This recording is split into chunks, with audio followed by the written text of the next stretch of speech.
All right, and welcome everybody to Chapter 2, Sexology Research, History, Methods, and Ethics.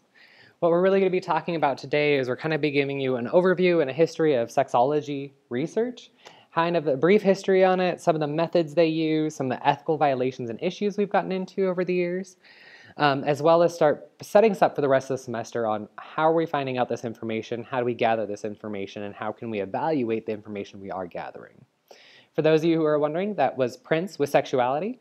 Really works well with today's lecture, as sexology research really was kept in the dark ages and then now just more recently has been given a lot of power to organize and to go forward, and has been for the last few decades, but it really is becoming more and more organized as we're able to talk about sex and sexuality more openly within our society in general. So really thought it was kind of a fitting song. It's your life, take control, be organized, no more segregation, we need to be a science. So really fitting in a lot of ways. Anyways, getting into a brief history of sexology.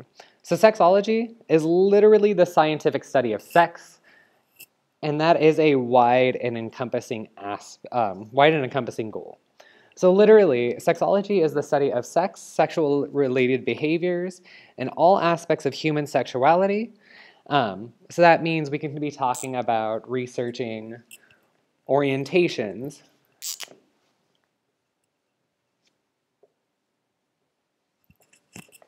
genders, sexual desires, sexual behaviors.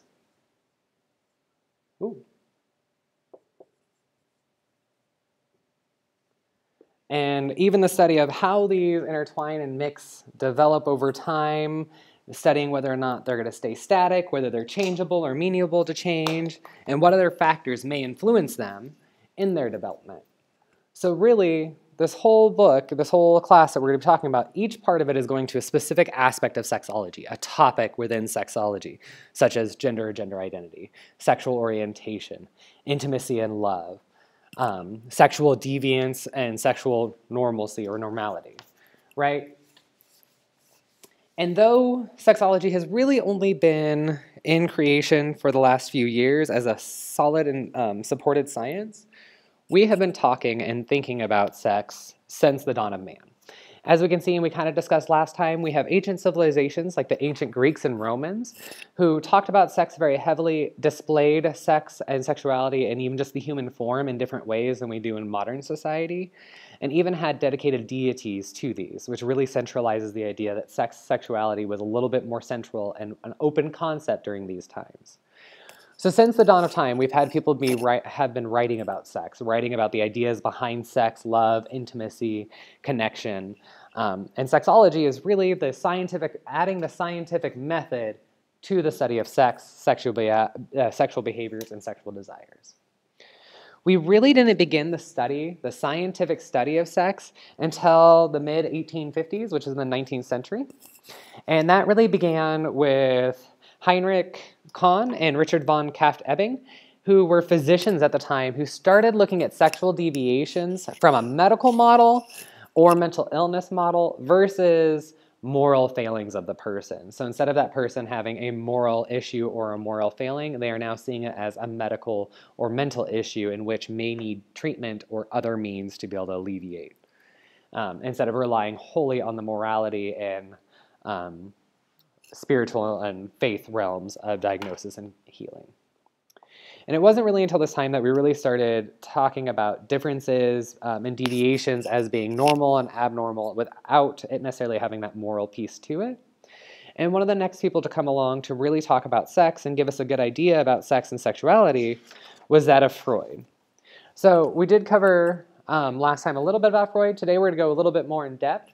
So he proposed varying theories related to sexuality, but he lacked experimental research. As we will discuss and discover during this lecture, experimental research in sex research is extremely difficult, but we'll definitely get there to discuss why that is. And also at the time, scientific research within the field of psychology wasn't necessarily done the same way and was done pretty much on a case study basis in a lot of different capacities. With Freud, we came a penile-centric view of sex and sexuality. But one thing that he did help us do is he helped organize us in psychosexual stages. We discovered these last time, or discussed these last time, and probably have discussed them in a lot of different classes as you've gone through. But one thing that isn't necessarily discussed about these psychosexual stages is even though we talk about the last stage being this heteronormative coupling and procreation, that isn't always the case, and that wasn't always what was laid out by Freud. Freud actually believed that sexual development was based on polysexuality, which means that there was many different paths and many different types of sexuality that could be formed, and that there is no true or direct path. What dictated the true and direct path at the time was the cultural and moral beliefs that a heteronormative, a man and a woman, having sex to procreate was the only reason or purpose for sex within those times. So that is, again, one of those things where it's dictated by the culture and society at the time, but he was trying to come up with his best definition as possible. There really was nowhere did he state that you had to go through this specific path of these developments, and he said that anyone can fall off at any one of these stages, rising in their current problems in their lives. One other thing that he really adamantly put out there was sexuality contained two parts. So we had the sexual desires, or the objects or persons of sexual interest. So this is what turns you on, who turns you on. So if you are a gay man, this would make it other men are the desires of sexual interest, or the objects of sexual interest. If you're a heterosexual woman, it would also be men. If you're a heterosexual male, it would be females. This can also change. I don't know if you guys have ever, but if you guys wanted to look up My Strange Addiction, there are lots of different types of addictions out there, and one of them is actually a guy who is in love with his car, and he has sexual desires towards his car. So again, even though we all think maybe persons, there are objects and different things out there, such as with bestiality, it's the sexual attraction to animals that changes it from just being a person. The other aspect of this definition that we need to be aware of is sexual aims is the other half of this. That means the goals, the actions, or the tendencies the sexual act is to fulfill is a part of sexuality. And so if the only aim of sex is procreation, that is very different than someone who has a sexual aim of pleasure or a sexual aim of curing boredom, right? And so these are what we're attracted to. This is how we go about achieving our sexual desires, or what do we want to do with our sexual desires? What is the goal of that sexual encounter? And Freud said that the development of this is done over time by narrowing. So we have this, we're born with this vast array of interests, these vast possibilities of objects or persons and different sexual aims, but it's through the shaping of time, through learning and experiencing, that we narrow our sexual desires and our sexual aims through our development. Continuing on kind of with that history of sex and sexuality and sexology, one thing that was also brought up kind of between Kahn and Freud was this idea of perversions. And it was the first time where we were identifying sexuality or sexual activities as being deviant from normal, but not necessarily on a moral basis. It was on a medical or mental health basis. The two parts of the definition of a perversion are as follows. The first one is that it extends in an anatomical sense beyond regions of the body that are designed for sexual union.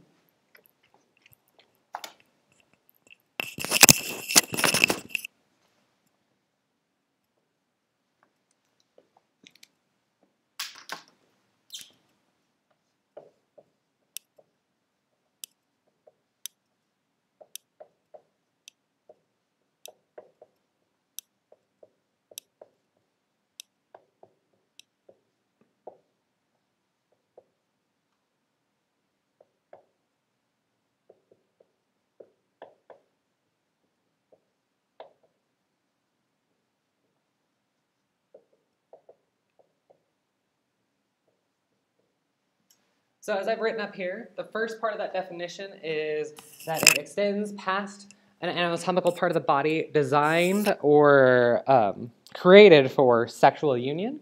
And the other part of the definition is it is lingering over an intermediate phase of a sexual object which should be transformed to the final sexual phase.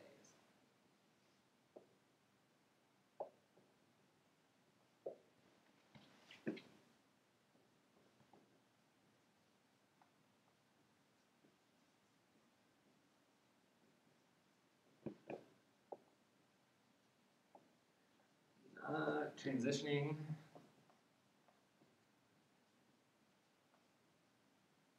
to final development.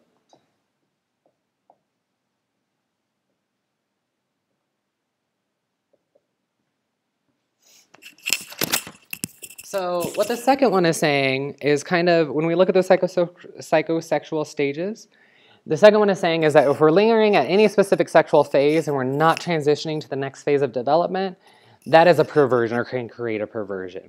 So let's say someone gets stuck at the anal phase in which they are experiencing joy or pleasure from withholding in or expelling feces. If they get stuck at this stage, the idea is they're not going on to develop these other parts of their sexuality, and they're going to be stuck in this stage where they're seeking that anal pleasure or that anal fixation. Whereas this other one is saying is that this extends past a part of the body designed for sexual union. So let's say someone has a fetish for someone else's feet. Feet are typically not designed to be for sexual union, and so that would be, according to this definition, a perversion according to Freud and the predecessors before him, the physicians.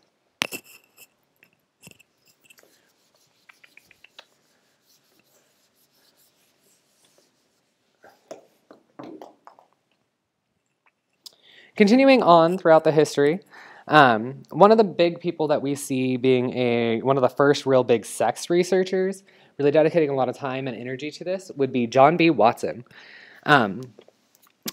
Unfortunately, with this, created some issues within the field of sexology research. So John Watson was an American psychologist who was known for a lot of his work in behaviorism. You guys maybe know him from experiments and other classes like Little Albert and Conditioning of Fear. But he also was one of the first sex researchers and started designing implements to be used for the measuring of sex. Specifically such as like camcorders and different things like that to be able to record the differences in physiological reactions during sexual activities. He was measured male and female sexual arousal. He and his research assistant, Rosalind Rayner, were actually participants in some of his research in which they would record their own sexual arousal during acts of intimacy. They took great detailed notes of this due to the limited amount of participants and the nature of the research being very new, which was actually probably the downfall because he was documenting his own sexual activities outside of his marriage, which ended up leading to getting reported to university and actually being asked to leave the university and sort of the field of psychology in general.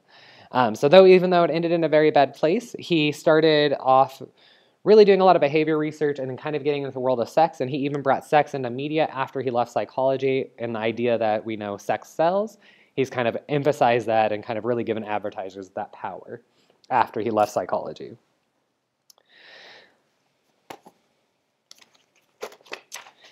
Due to this, and due to the research done by John Watson, a lot of people ended up getting scared to go into sex and sexuality research and to looking into sexual behaviors. If you think about it, when Freud suggested the psychosocial stages of development, that was in like the 1904, 1905. John B. Watson's the 1910, 1920s.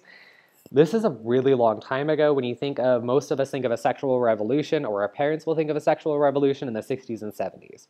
So really, this is predating when sex was really talked about or even allowed to talk about in the public sphere. And so it was a really big risk to say, hey, I want to stake my career on studying sex. And so a lot of people wouldn't do it. And participation was really, really difficult.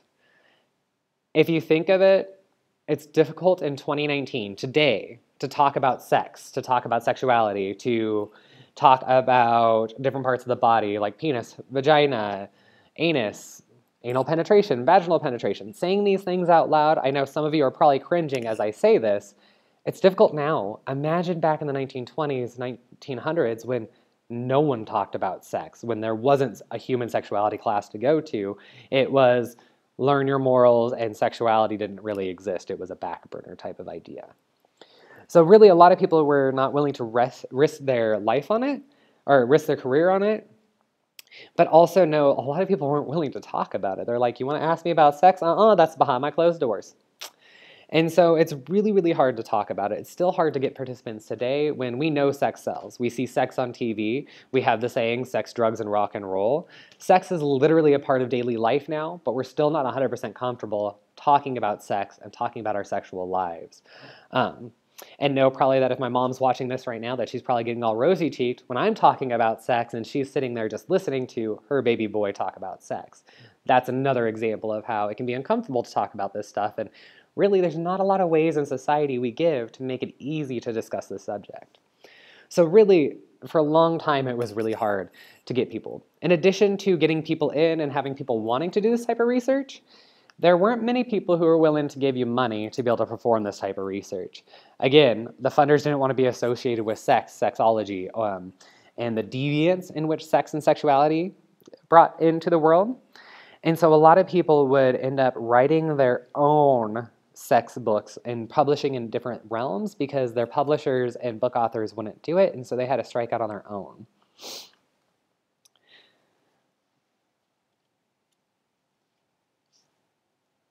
So this was especially true for people who wanted to research deviant sexual behaviors, which if we think about deviant sexual behaviors is a big risk in studying this because the population, the risk, and the stigma evolved around it. But if you think back, what was defined at this time as deviant sexual behaviors was masturbation, homosexuality, anal sex, cross-dressing, sex with animals, having a fetish or fetishism, frauderism, sadism, masochism, exhibitionism, voyeurism. These were all considered sexual deviance. Even like if you think about it, masturbation, which now is considered more of a normal, healthy development and not necessarily a deviance, at this time it was. So even what they were considering to be deviant or normal was very, very restricted on what they were allowed to study if they were going to study sex at all. So because of this, and because of people having to produce their own research in places, a lot of the research went underground, which means no one was watching what was going on, and our study of sex became secretive versus shedding a light on the secretive topic of sex. We were secretly researching to try and shed a light on sex. And the issue is when no one is watching, when no one is paying attention, you kind of have free reign to do what you want. And we kind of saw that with John Watson's experiments, where he kind of participated in his own experiments and wasn't really watched in the same kind of capacity.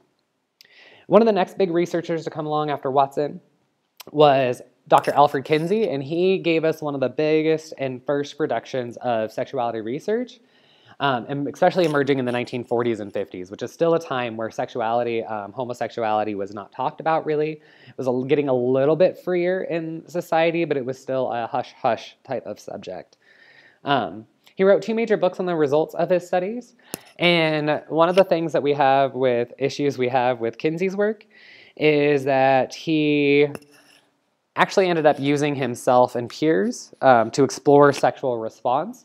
And so what he actually did is he actually ended up recording him and other participants and other researchers engaging in sexual activities to be able to monitor and look into the sexual response and arousal of the participants.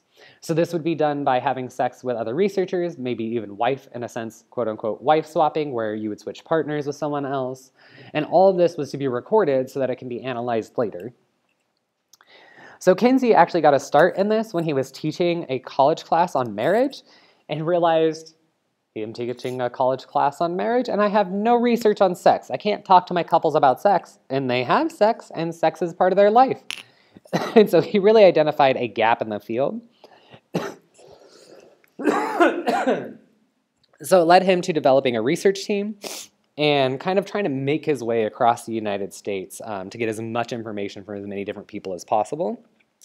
This actually was such a controversy that he was starting to be investigated by the FBI and actually had to have a congressional hearing over his activities and his research because of the way the world and the country was reacting at this time. It was a major upheaval that someone was going in and trying to talk to others about sex and to learn more about sex and sexuality.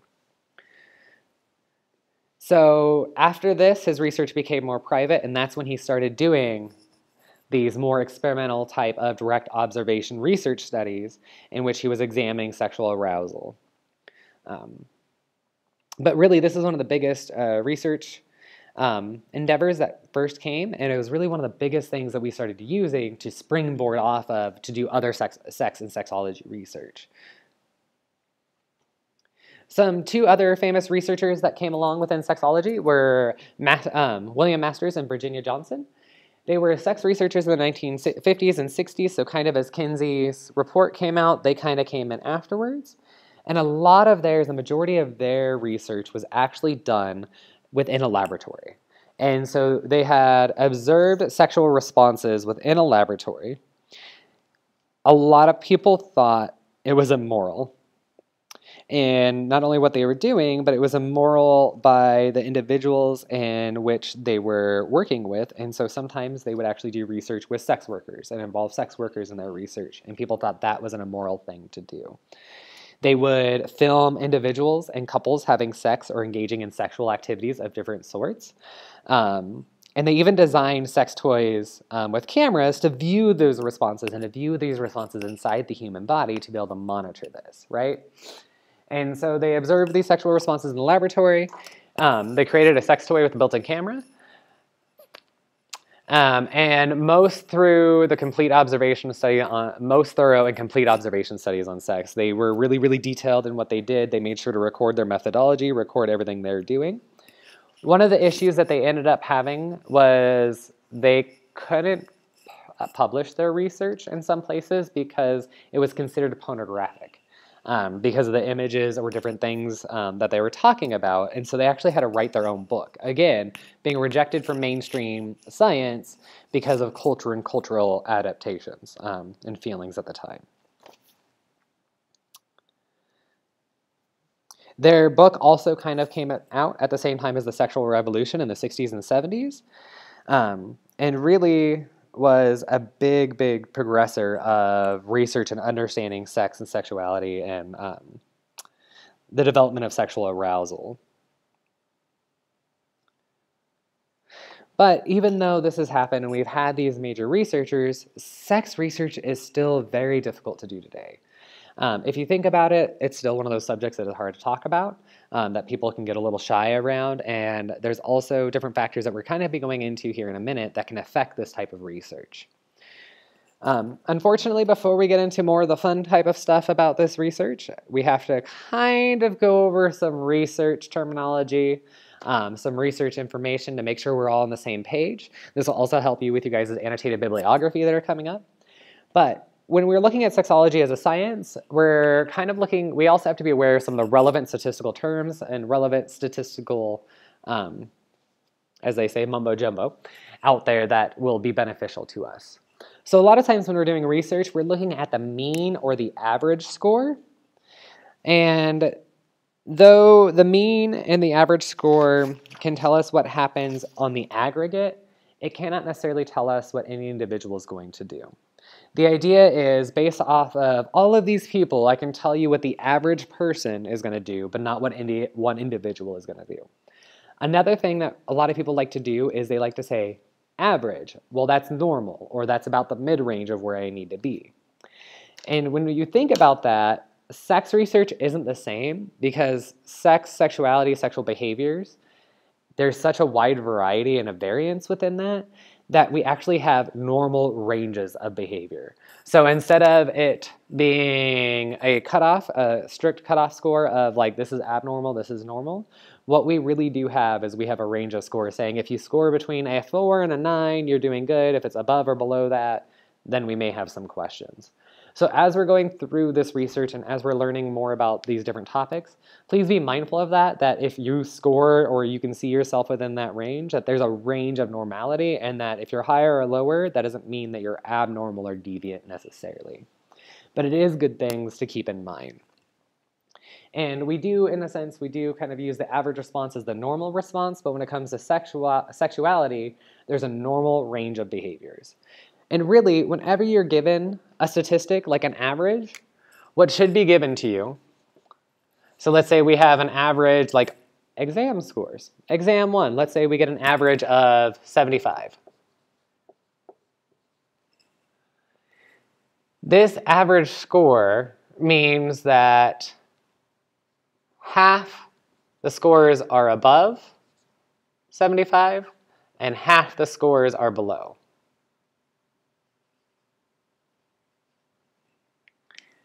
When we give you this, when we do any type of research, and let's say we tell you it's 75 points, right?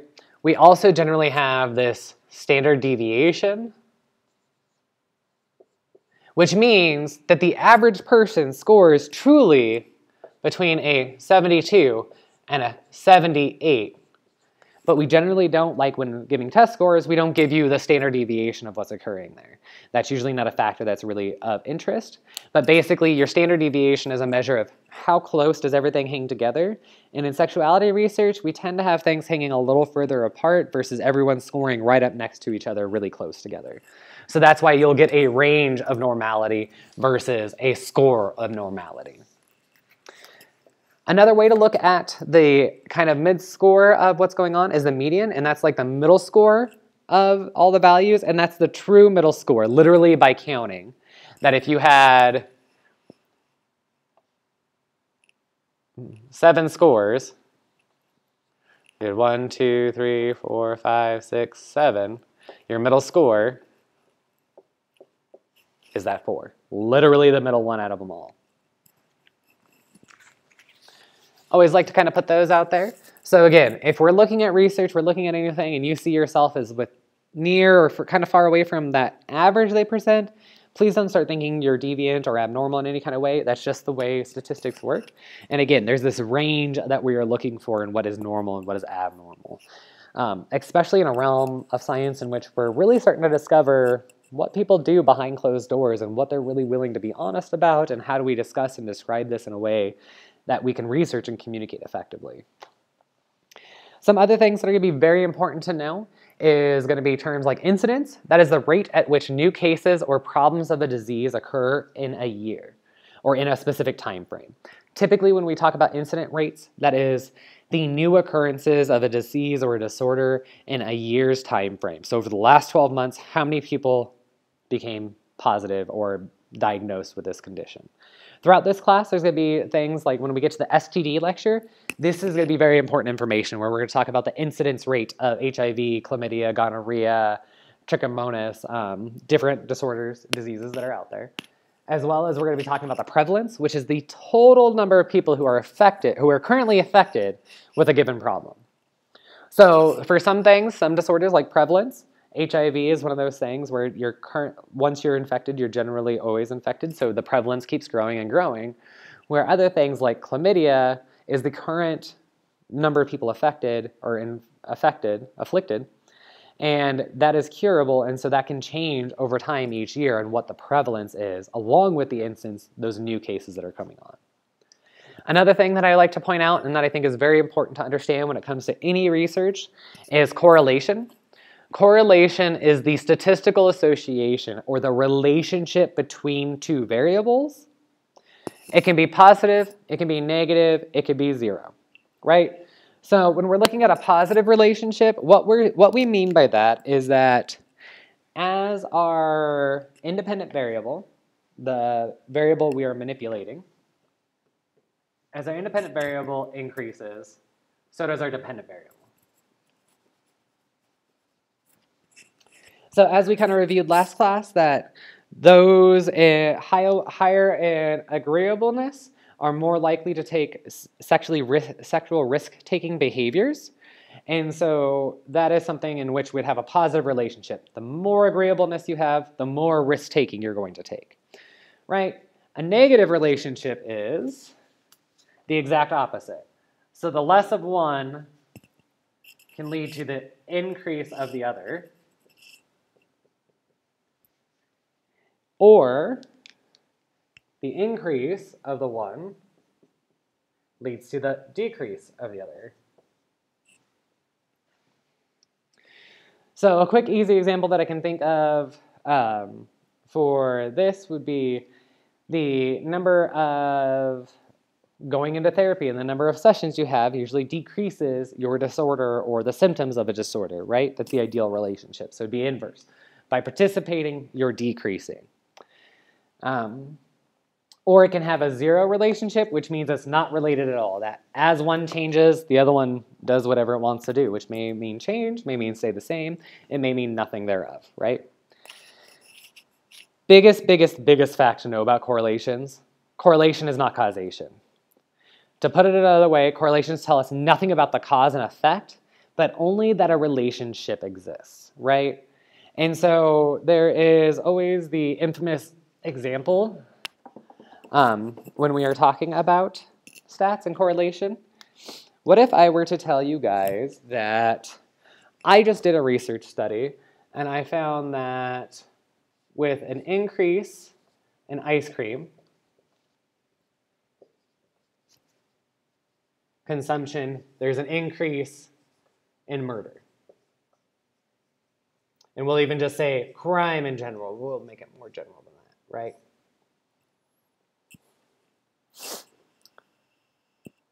Does this mean having ice cream, eating more ice cream, leads to the increased likelihood of crime?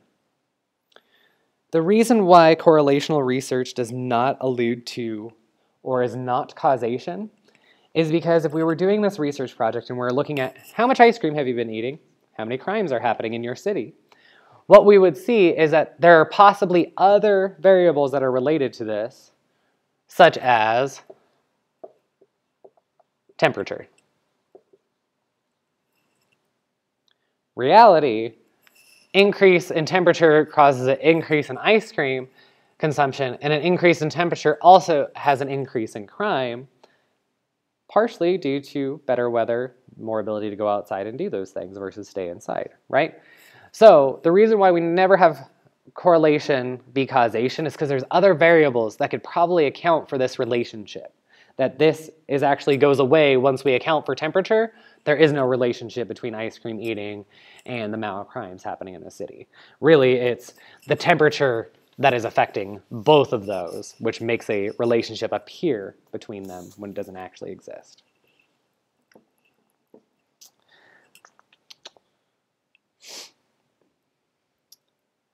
So in addition to sexuality, with this is that there's still a giant focus on the scientific and research methods as they relate to sex research.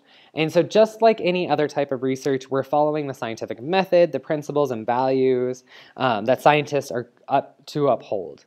Generally, one of these things is a clearly stated hypothesis, basing your research on past research.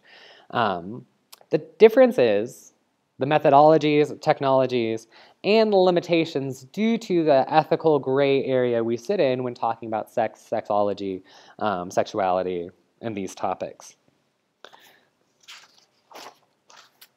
So other things that we need to be aware of when we're talking about stats or research of any type, but also within sexology research, is that of sample selection. So our sample selection is who we are wanting to do research on and how do we figure out who they are and where they are. So this is considering the population you want to study. And so let's say you are wanting to look into BDSM practices within rural versus urban areas of Indiana. Your population of interest is anyone who participates in BDSM within Indiana, regardless of whether they live in a city or rural area. And then we got to consider, okay, so let's pretend that equated to 20,000 people. Now we have a giant population of Indiana that we're trying to select from. And what we do is after identifying our larger population, what we do is we utilize a sample from that to draw conclusions. There would be no way that we'd be able to interview or talk to all 20,000 people in Indiana who are part of the BDSM community within cities and rural areas, let alone not all of them would want to talk to us or care about what we're doing or the research we're doing. And so what we do is we try and base our information on the idea of that average. If I get enough people from that group, I can represent that group as a general. On average, what is this group? What are the characteristics of this group, and how do they differ from other groups that may be similar or different? And so within research, there are two types of sampling that we do. One of the most common and one of the most utilized within research, regardless of the type of research, but within psychology, is convenience sampling. This is the participants that are easy to access for the researcher, that are a part of the population of interest, right? The reason they're chosen is literally because they're the easiest to get. Honestly, the sonar research we do for these classes, for the CPSY classes, for psychological science, all of it is actually considered a convenience sample. Undergraduates are a convenient sample to test from to generalize to the entire population. There are limitations to that generalization given age ranges, affluence, different things like that, but it's really, really easy to get a bunch of college students who are here versus trying to get a bunch of college students, non-college students, 20-year-olds, 30-year-olds, 40-year-olds, 50-year-olds, 60-year-olds, 70-year-olds from the community at large to participate in our research. So we do a lot of convenience sampling, trying to gather those who are easiest to get and ideally, hopefully, hoping that they're going to represent that larger population. Another way we can do selection is random selection, but this is where we have all members of the population are identified. So that was kind of going earlier when I said, okay, let's say we identified all the BDSM participants within Indiana and we came up with 20,000, right? So our population would be 20,000. And then we identify procedures are put into place so that every single one of those 20,000 people have an equal chance of being recruited to my study and participating. And will be given that chance. And so what we do is instead of taking everybody, we take maybe 25% of them, give them all an equal chance of being recruited, but allow only that 25% to represent the larger 75% that was missing out. This generally gives us increased generalizability because we're being more, one, random, but two, we're also being more holistic. We've identified the entire population and we're pulling from that entire population instead of just a small part of the population that happens to be here, which was convenient. And then when compared to other studies, especially when other studies are using convenient samples, because you're using the actual population and using more full members of that population than what that convenient study may actually truly capture. So ideally, it's one of those things where if we could identify all the members of the population and then give them all equal chances of participating, we would love to do this, but unfortunately, we are usually restricted by time, money, and access, and so we do a lot of convenient sampling.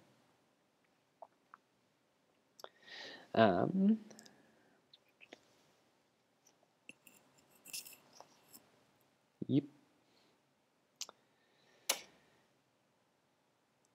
Another issue is like college students. With the difference between these two is college students with convenience samples. Most of them have research participation credits that they have to get for courses, so that's an easy way to compensate them for their research time. When we're doing random selection, a lot of times adding to that money or the cost factor of research, we have to give an incentive, which can be expensive or costly depending on how many how many participants we're trying to get for our study to be able to do the research that we're interested in doing. So kind of right now, the next step we're going to do is we're going to take a step into different types of research that we see within sexology. This first type is going to be non-experimental research. So non-experimental research are the research that does not manipulate any variable within the research study or design, and really is just examining the way relationships are and they exist in the world versus trying to change something to see what happens. And so non-experimental research is kind of research where you're peeking in and seeing versus trying to play with and see the reaction of. So this examination of the relationship between various variables or constructs of interest, so sexual desires and sexual behaviors, sexual orientation and sexual behaviors, right? This does not establish cause. Like we said before, it's only telling us about the relationship. It tells us nothing about which one came first. Did the sexual desires or sexual behaviors? Or did the behaviors come and then the desires follow? It's kind of that chicken or egg problem. Usually the lowest risk for participants for harm, because you're asking them questions, you're not really peeking massively into their life, and there's a lot of self-selection or self-answering or self-report. And a lot of this research is going to be descriptive in nature, and so it's describing the relationships, the populations, the questions, and kind of giving us more information to ideally move into that experimental realm of research where we can look or elucidate to cause or causality.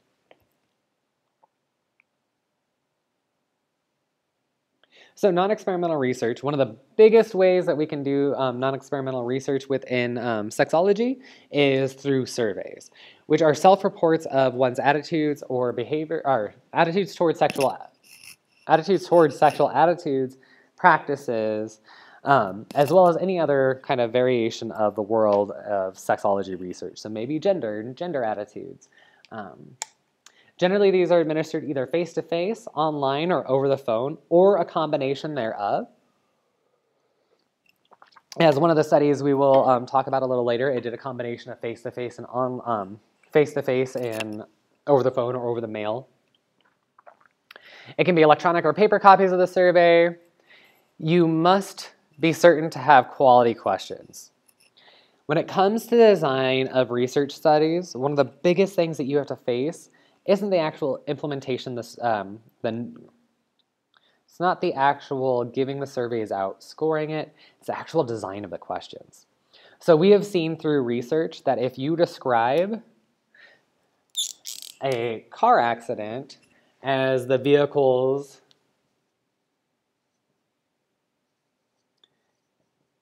hit or crashed, people will rate crashed as a higher speed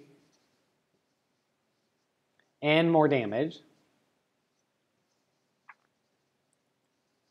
than to a vehicle that was described as being hit, even when the same image of the accident was utilized.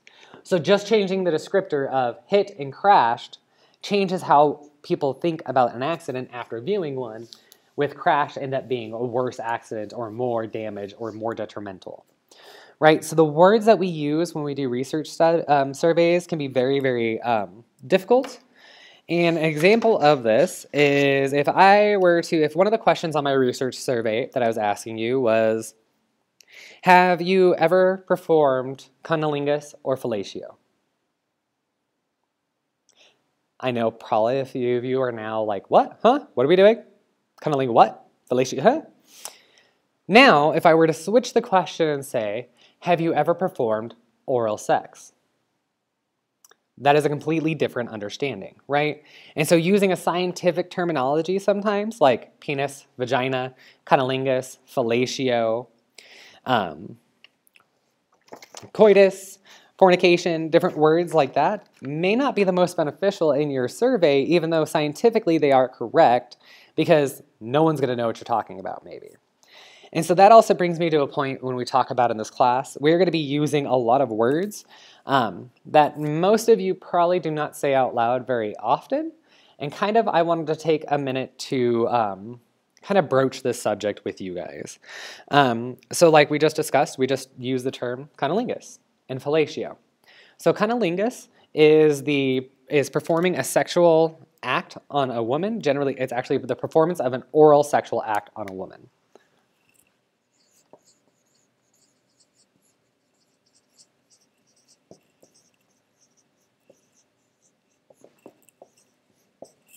Where fellatio is oral sex on a man,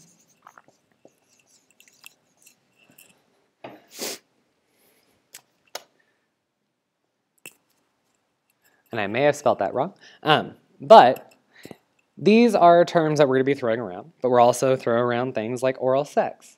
Also, other things that I kind of want to point out there is that this isn't the way we normally talk about sex. The normal way that we talk about sex is when we say fellatio, we generally say blowjob, bagpiping, blowy, playing with the love whistle, giving a hummer, gumming the root, giving head, right? Pole smoking, a zipper dipper, right? So those are all different terms for fellatio that people, depending on the community, may recognize more readily than oral sex or even fellatio. But asking the question, have you ever given another man head, would communicate the same type of act, right? So going on the same lines with cunnilingus is the oral sex act on a female. Other ways we can talk about this is it's been described as the devil's kiss, eating the Y, eating the peach, a muff dive, facing the nation, tending the flower. And all of these kind of come from the different ideas of how we describe different body parts, right? And so we're definitely going to get into this a little bit more next class, and we're definitely going to be rotating around this subject a lot. And so I kind of just wanted to bring it up now as kind of like a prelude that this is stuff we're going to be getting into, we're going to be talking about more and kind of get used to me hearing, or get used to hearing them from me, as well as maybe discussing them in your video posts, because I don't want you guys to shy away from these words. I don't want you to shy away from being able to ask or say what you need to say, right? Anyways, so now that we've gotten over the part of the quality of the questions is your wording, and that's actually probably the biggest struggle in designing a really good research survey is making sure you have really good research questions.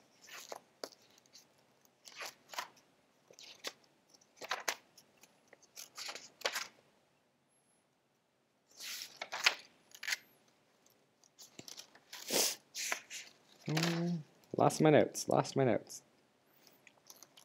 Some other things that we should be aware of when it comes to the design of them is leading questions.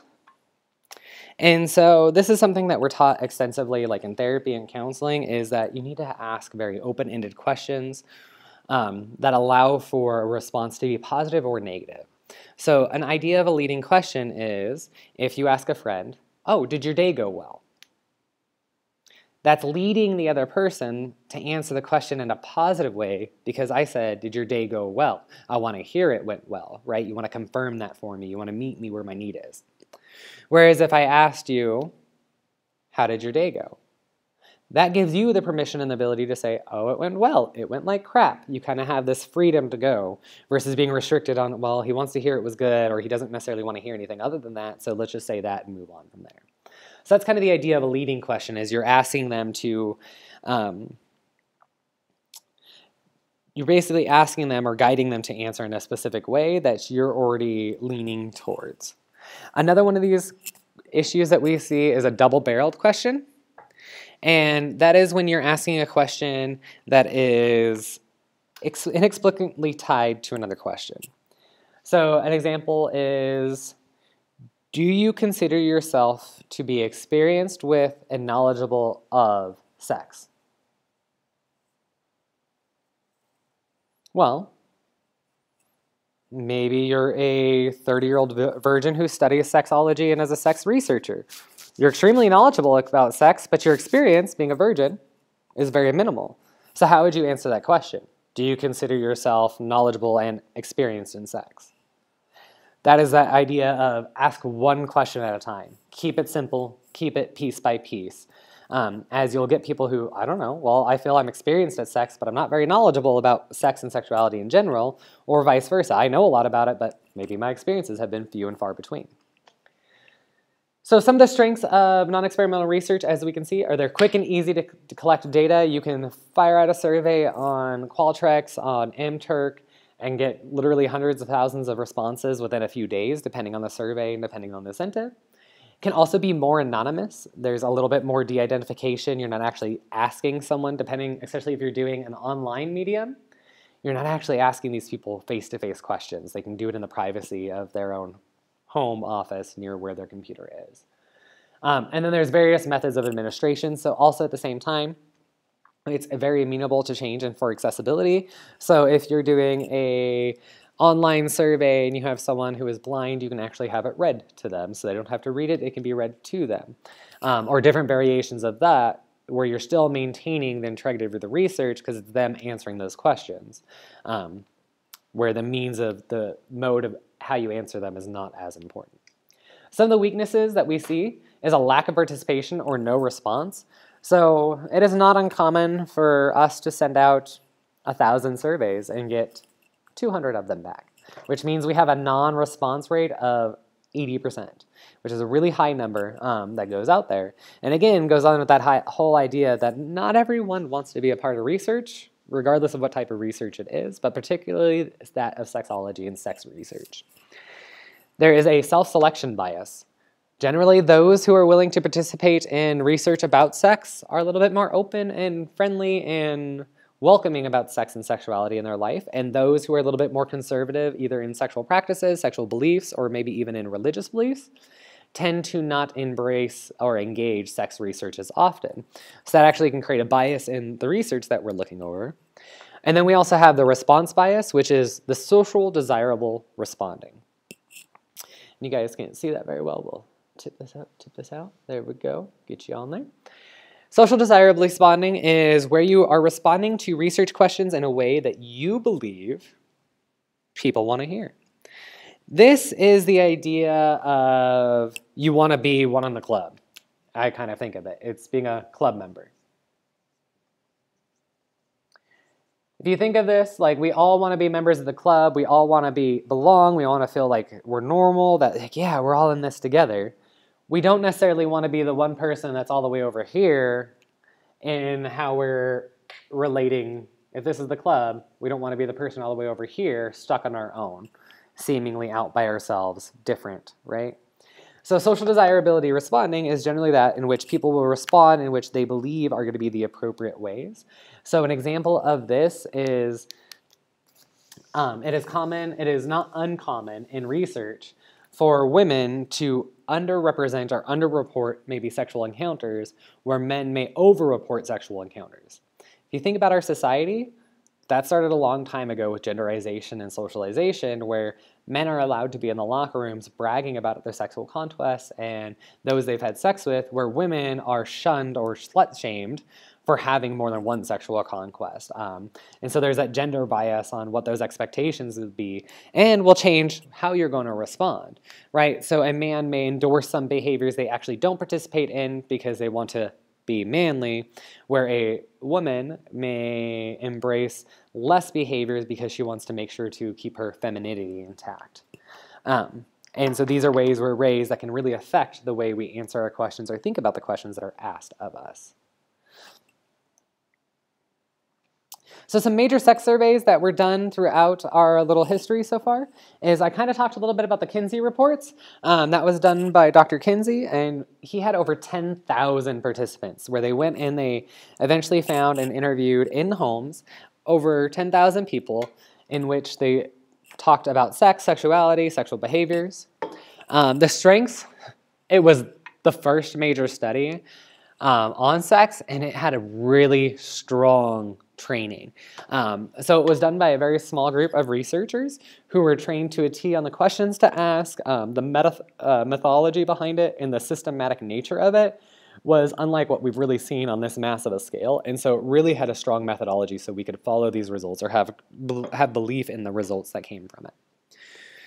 Weakness was only white participants were included in the final report. This was done intentionally by Kinsey because he recognized that he didn't have enough participants from other ethnicities and other minority statuses outside of, like, when it came to race, to be able to actually properly represent them, and so he didn't want to make any assumptions or generalizations based off of a lack of information. So yes, it is less generalizable in some ways, but he increased the generalizability to at least white culture, and it was done because of a recognition that he wouldn't have the ability to correctly generalize to other populations and other cultures. Some of the results was a higher frequency of deviant sexual behaviors than expected, such as a higher degree of masturbation was partaking. Individuals were partaking in across the country, as well as homosexual behaviors, whether it was just a homosexual experience or homosexual acts long term. Though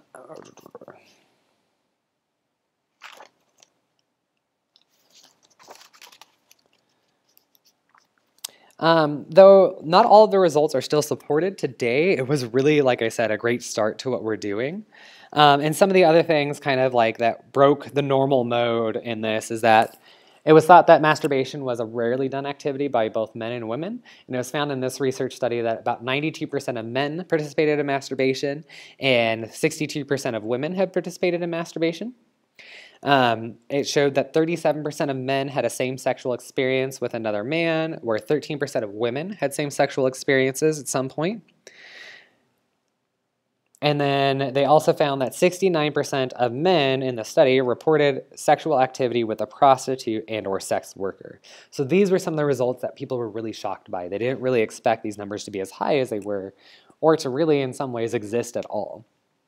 Another major research was the National Health and Social Survey.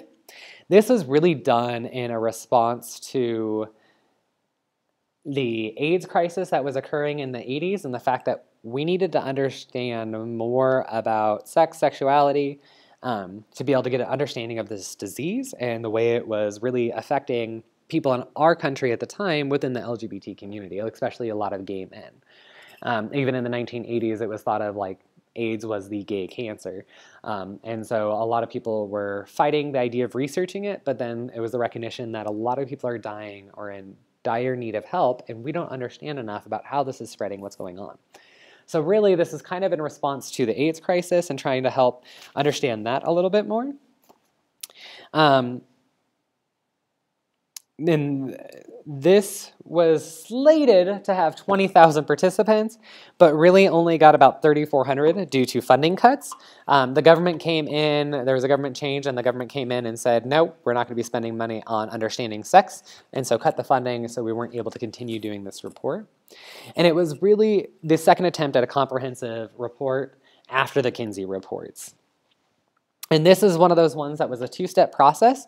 So the first was a face-to-face meeting, an interview, and then after that interview, they sent private follow-up surveys to the individuals, and this was to try and collect more specific sexual behaviors that may be a little harder to talk about, such as masturbation practices, sexual activities, or sexual preferences of the individuals in this study. And so this kind of utilized two of those formats. First, we're going to meet face-to-face, gain rapport, understand, and then I'm going to give you this to privately fill out, and ideally, because we met face-to-face, you're going to be more inclined to give that back and to be fully honest with me, knowing that it's not going to be connected to who you are.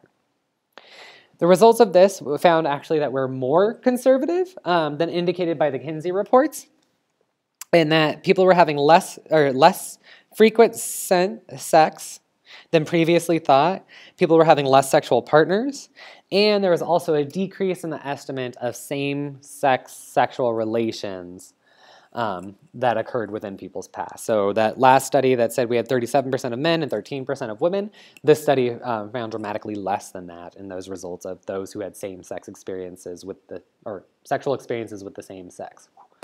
Mouthful, a lot of S's.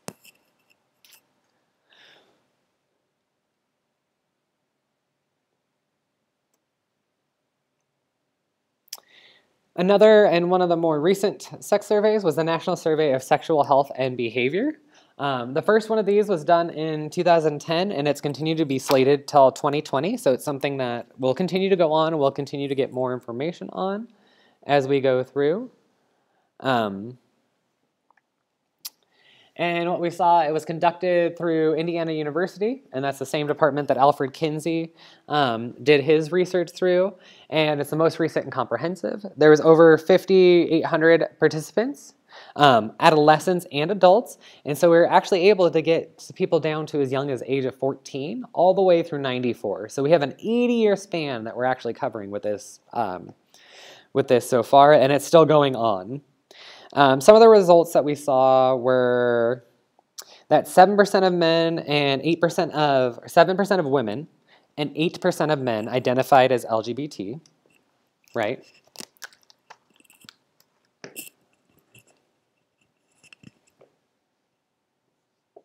%7 female, percent male, GLB. At the most recent sexual experience,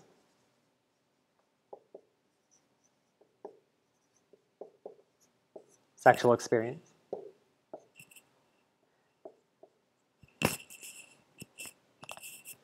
%85 of men and 64% of women.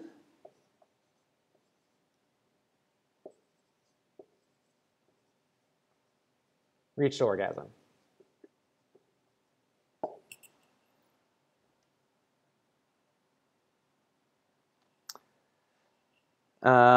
Some other facts that were interesting that I thought that were particularly interesting was we saw that African Americans and Hispanics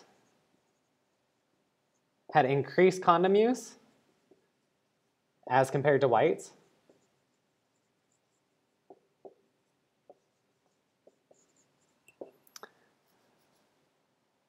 They generally found that sex was generally not considered just the act of penetration, and that most people who engaged in a sexual act also engaged in other sexual activities such as oral sex, anal sex, masturbation, or other variations instead of just the penetrative act. And some of these things were such as solo masturbation, mutual masturbation, giving and receiving oral sex, vaginal and anal intercourse that they looked into. And that they also found another cool thing, which I think reflects the time and understanding, is adolescents had increased condom use compared to 40-year-olds.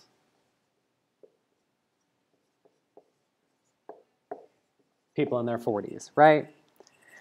So this is very interesting and kind of gives us an idea of like how sex is changing, how our understanding of sex is changing, sexuality, as well as just maybe even condom use and science in the sense of what we're understanding about STIs, STDs. So this is actually continuing to go. We're going to continue to pull information from this, and ideally it'll maybe be extended past the 2020 date so we can keep getting this information. But this is a really good basic kind of overview of what was in that study and kind of how we're approaching research now since the Kinsey report and since our history. Another type of non-experimental research is direct observation. And so literally this is what it sounds. You're directly observing the behavior. That being said, how many of you watching this right now would say yes to having sexual acts, masturbation recorded for research, for anyone to watch and code and use?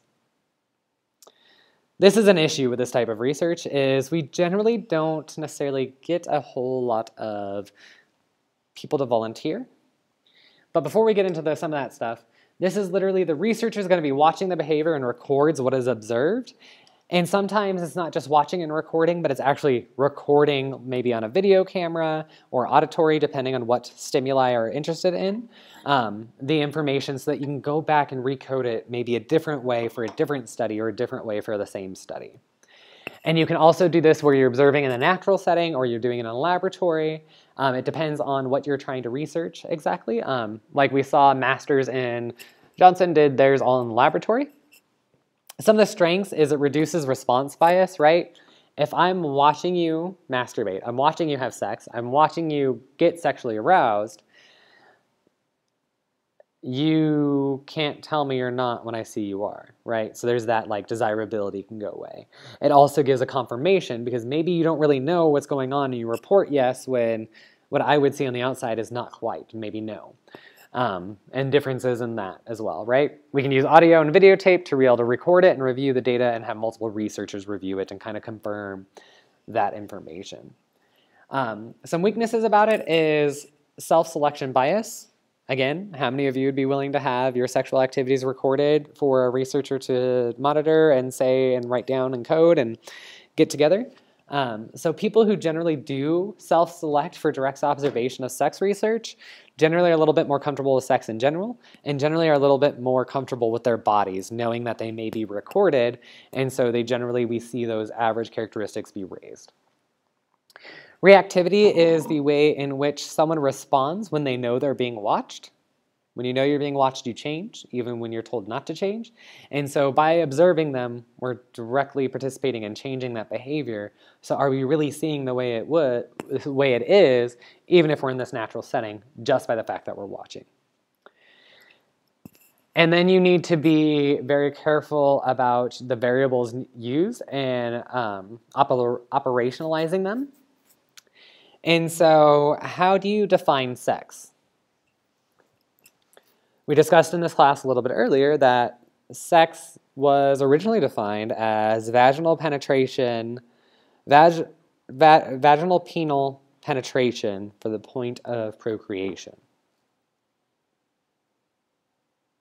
So if we're using that definition of sex, anytime that we see anything but penile vaginal penetration, we don't count it as sex. So even if the couple was in the video or in the room performing oral sex on one another, or one was performing oral sex on the other, we would not count that as sex. But if we use a more modern definition, then oral sex is a part of sexual activity, and so we would count that. But are we going to count that the same as what we count maybe penetration of an orifice versus, or penetration of vaginal or anal penetration versus like oral sex? And so really operationalizing these, defining what behaviors we're actually to conduct and count can be really difficult. And that's why being able to record them can be very beneficial, because you can go back and kind of review, ooh, did I actually count all the times of sex that I wanted to? Or even the act of penetration. Penetration could be oral penetration, it could be anal, vaginal penetration, it could even be penetration of an orifice created by a hand, right? If we're talking about like a hand job, right? That could be considered a form of penetration. All depends on how you're defining it and your research team wanting to define it, as well as what does theory and kind of the standards of the field say so far to do.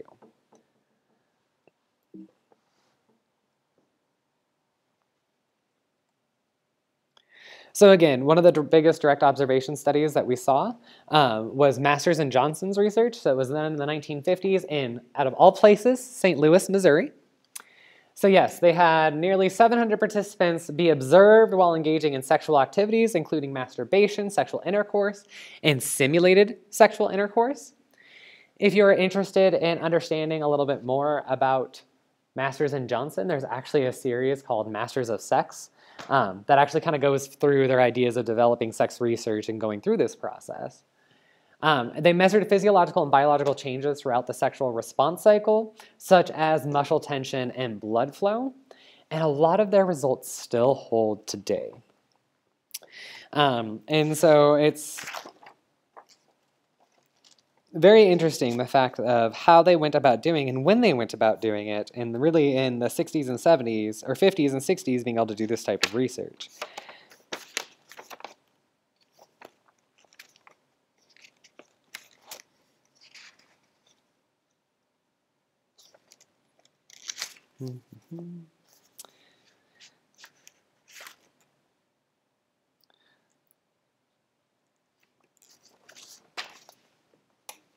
And so some of the things that they used, given the fact that they did this biological basis and use a physiological arousal, is they had to develop or use tools to measure blood flow, muscle tension, but not just blood flow and muscle tension, but blood flow and muscle tension to the sexual regions.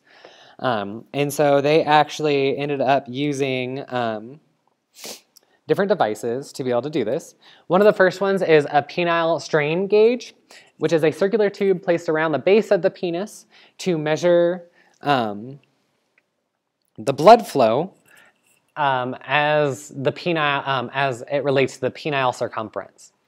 So as we know, and we will talk about more next week in sexual anatomy, as a man becomes sexually aroused, one of the indicators is an increase in blood flow to the penile region. And what that does is it causes the penis to engorge and grow and change shape. And that's what this is measuring, is it's trying to measure the girth or the circumference changes of the penis during sexual arousal process. Another one of the, and this is an example of that, as you can see right here, is it's literally just this little band. Inside this band is actually a liquid metal. A lot of times it can be mercury, but it can be other things than that, which really is sensitive to changes and to movement. And so as this changes, the volume in that band will change along with it, and that will be picked up by the device and then measured as a type of measurement for how aroused a male was. There's also the vaginal photoplasmy, I can say this earlier, vaginal photoplasmograph, which is a small acrylic wand inserted into the vagina to measure changes in swelling due to blood flow, and it's across the sexual response profile.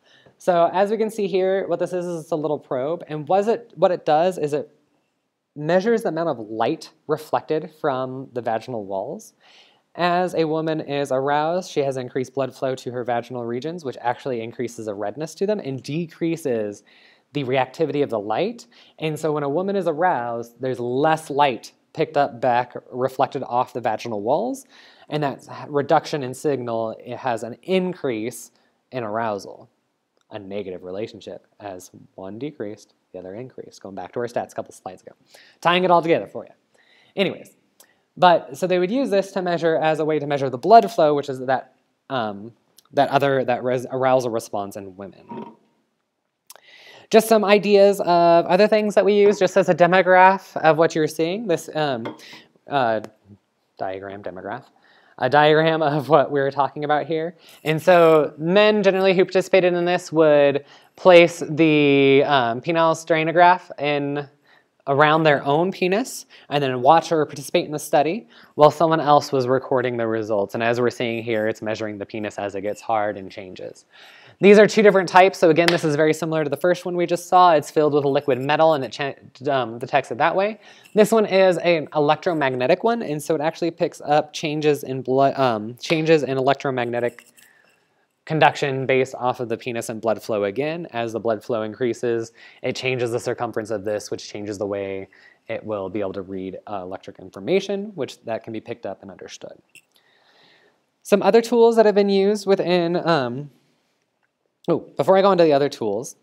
So one research project that was done using more of an experimental, we'll get to that in a minute. But this penile strain gauge is going to come back to us at the end of this lecture. So just to let you know, this first one on this side here is actually a vibrator with a built-in camera. These were the things that were designed to be able to look at the actual physical responses and changes as a result to sexual activity. This is definitely more of a modern one, but they definitely do have these still and utilize these still in research to be able to examine what's physiologically going on and to record those responses. This is just another version of the vaginal photoplethysmograph, to give you guys a little bit better picture of that device as well. Other things that are being used, kind of talking in this technology realm and like Masters and Johnson and continuing that, is we're actually starting to get into the idea of thermal imaging and use of thermal imaging to look at the heat within the body as arousal occurs. As you have increased blood flow, that increases your body temperature, and so the idea is follow the blood to the arousal area and do the same type of research without it being as invasive. And then another type of response is looking at fMRI, which is functional magnetic resonance imaging, which is tracking brain responses during orgasm, sexual activity, sexual pleasure, and different responses like that.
All right, just thought that was kind of a fun, different video to show you guys of how this can be used in kind of everyday life, yet alone sex research.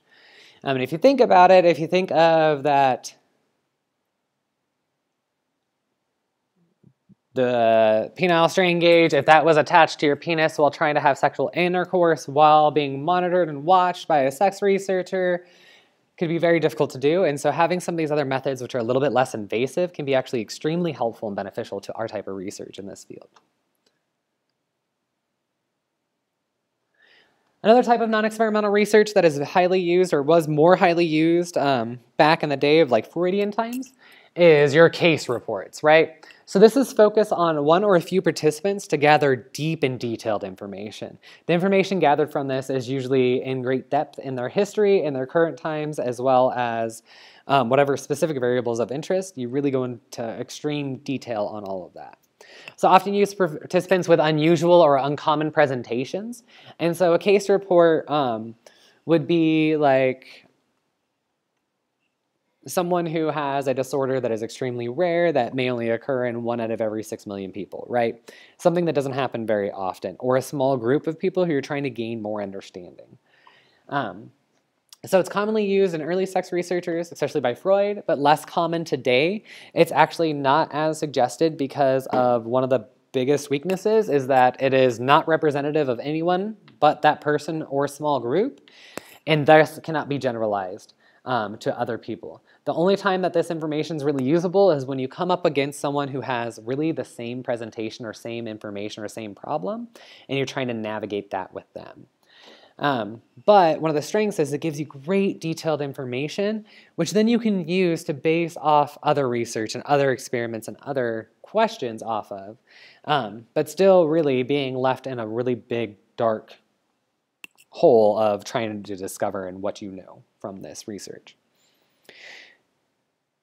Experimental research, on the other hand, this is the only method of research which we can indicate causation of behavior. And even then, when we're doing experimental research, we're getting closer to causation, but we never truly have it, as there's other things that we need to consider, right? So in experimental research, researchers manipulate one of the variables in order to ideally change or see the effect it has on another variable, right? When we talk about that, the independent variable is the variable that's being manipulated. And so we'll talk about this here in a second with a real-life example, where the dependent variable is just the outcome that is measured and ideally impacted from the independent variable if you chose the right independent variables. A confound, when we talk about experimental research, is a variable or factors that change or impact the ability to understand causation. And so if we did a research study and found there was more increasing in ice cream eating, there's also an increase in crime, but we didn't account for the confound of it's now summer, which is an increase in temperature, which actually may dictate that relationship, right? So we kind of covered an example of a confound. Another thing that experimental research is we do random assignment to control for those confounds. So let's say there's a variable that we didn't consider within our sex research. Let's say we're doing sex research and we really didn't pay attention to gender of those participating, right? Well, through random assignment, we would hope, and ideally the whole purpose of this is that all those characteristics that we didn't consider, like maybe in this case we didn't consider gender, will be balanced out between the two groups. So when we compare them, ideally there'll be equal number of men and women in both groups.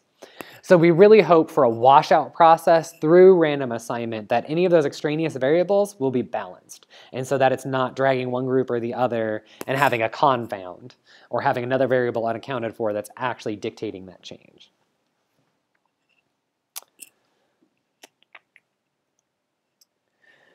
So experimental research. Some of the strengths of this is you're actually able to deduce causation or get closer to deducing causation. And it has a high level of control in the study. You're controlling everything as much as possible. So internal validity is we say that with certainty that a person is measuring what they believe they're measuring.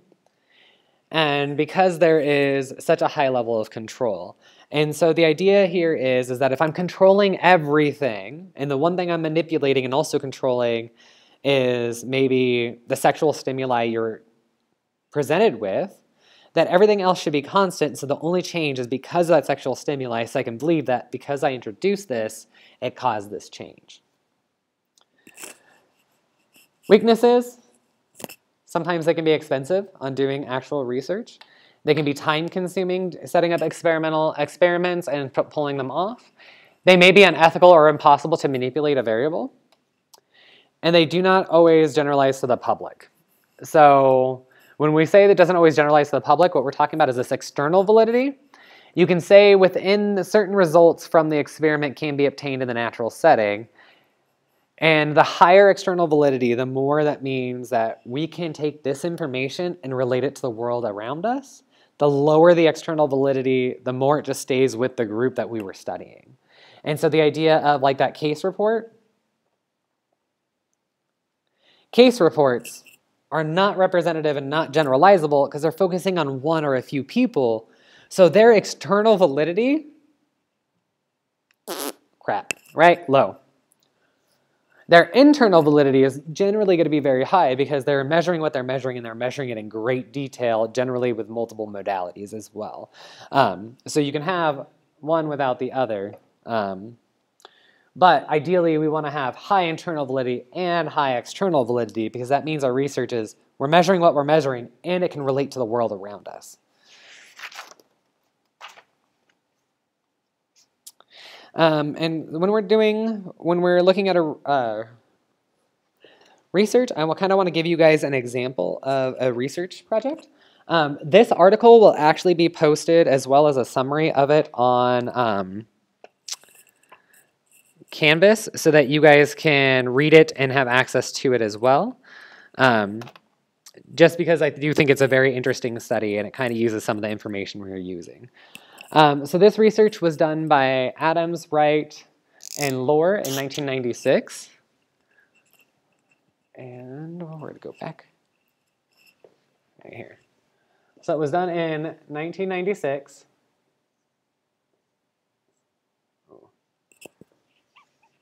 Oh, there's my marker. Escaping. So it was done in 96, and it was using a penile strain gauge and measures of homophobia.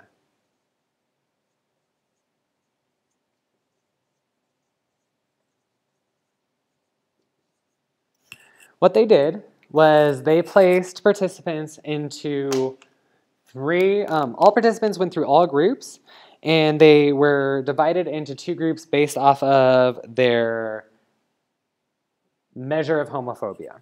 So they were either self-rated themselves as being homophobic or non-homophobic, and they were also, everyone went through a viewing of 3 different studies.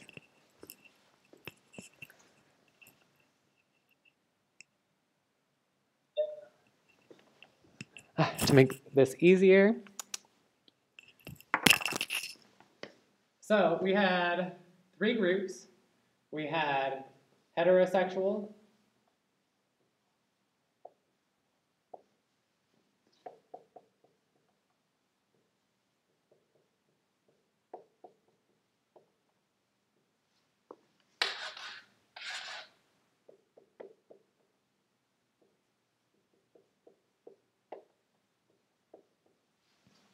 so what happened was participants rated themselves as either being homophobic or non-homophobic.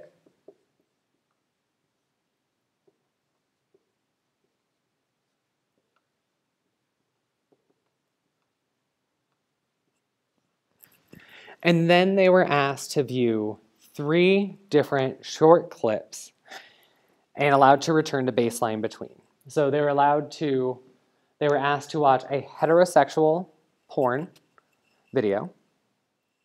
They were then asked to watch a homosexual female porn clip, and then also asked to watch a homosexual male porn clip.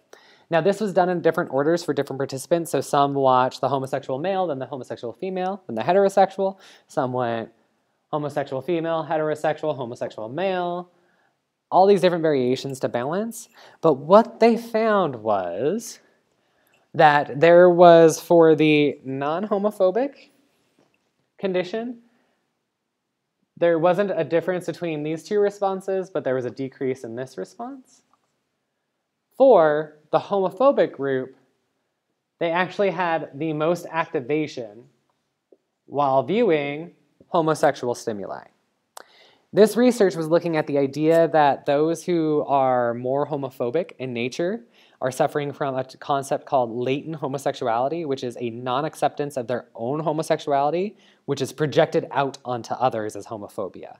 So the idea behind this research and this research question was, are those who are homophobic maybe have sexual desires that are homosexual, maybe have desires that are more homosexual in nature, but not willing to admit or be open about that, and thus experience homophobia as a side effect to reject their own homosexual desires.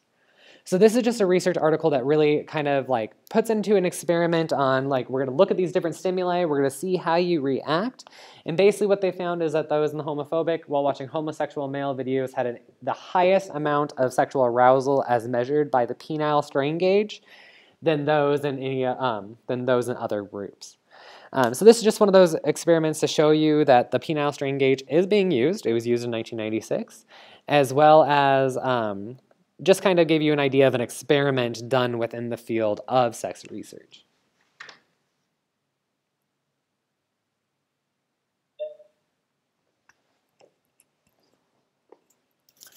Get rid of this.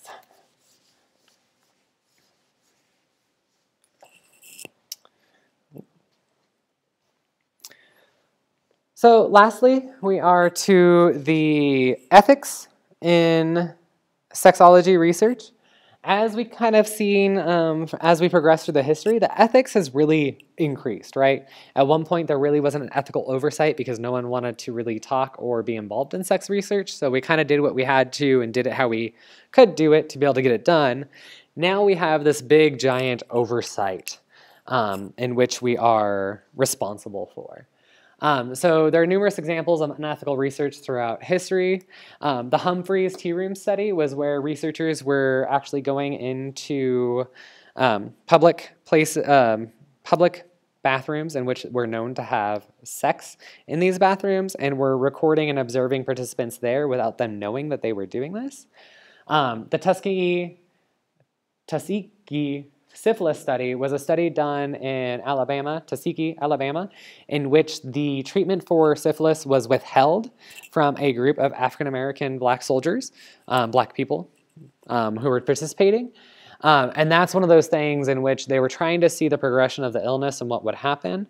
And basically it caused detriment to them, their families, their loved ones, which was not merited by what we learned from this study. And so the idea here, the risk to those people in their lives was not worth the benefit, and so it should have really never been done in the first place. The results that we've gotten to now is that we have more stringent guidelines and regulations for sexologists in doing sex research. Some of these regulations include informed consent, so making sure participants are informed about the study and agree to take part in it before sitting in that room. And not just inform about what they're doing with this study, but if the study is going to be used, if this material is going to be used for a different study, are you opening it up to other researchers? That type of information. You may be recording a video and maybe you want this project and others, so you need to make sure that's in your informed consent. So people know I'm not just doing it for this one research project, but you may use this for years to come. A debriefing, which is where participants are told about the true purpose of the study, especially if deception was used, and generally providing necessary referrals if possible. And so there was a study done in which they were asking young college-age men to come in and participate, and they were told that this meter was reading arousal, and they were being shown homosexual stimuli. And so what ended up happening was the arousal meter was a deception. The arousal meter didn't actually work. It was whatever the researcher wanted it to be. So if they decided you're highly aroused to homosexual stimuli, you're low in your arousal to homosexual stimuli, they were the ones controlling it, but they never debriefed the participants, and the participants really believed the measure that they were getting, and that the idea that this was actually measuring something about them and their arousal, specifically homosexual arousal. So that was unethical in the fact that participants thought they were actually being measured on something that didn't exist, and so they really should have been told, hey, by the way, that little meter thingy, we were just playing with it. It didn't actually have anything real. We were looking at reactions to whatever score it was going to be, right? And then the last one, which is really, really, really important when any research, but also when you're talking about sex research, is confidentiality.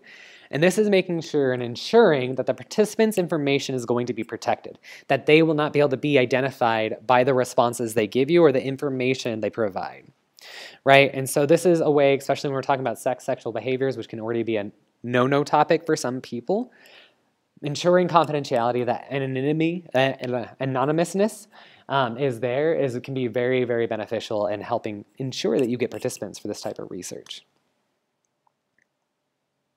Really, the last thing I want to cover with you guys today is just kind of that evaluating of sex research. So it's critical to understanding this, the results of a study and determining whether they generalize to the public. Can we actually think about that? And was the study done well or not? Some of the things that we need to consider is who constructed the study. Was it a researcher? Was it an organization? Were they being paid to do this research study? Were they not being paid to do this research study? Do they have knowledge and education to do high quality research, right? If we're talking about a 13-year-old from Kansas City, Missouri doing research on sex, might not be the best person to trust that they have the knowledge and education to really pull off a research study. Whereas if we did Justin Laymiller, who was at this was a part of our department last year, he is a prominent sex researcher. He definitely has the knowledge and education behind him to do high quality sex research moving forward. We also need to make sure that we're looking at what does the sample look like? Are they considering all people in their sample, or are they limiting their population they're talking about? How was your sample recruited? Was it convenient sampling, or did they identify everyone in the population and do random assignment within their study? What were your study questions? Were they direct? Were they not misleading? Was there any double barrel or leading questions involved? And then lastly, when we're looking at any of the research is, does it fit?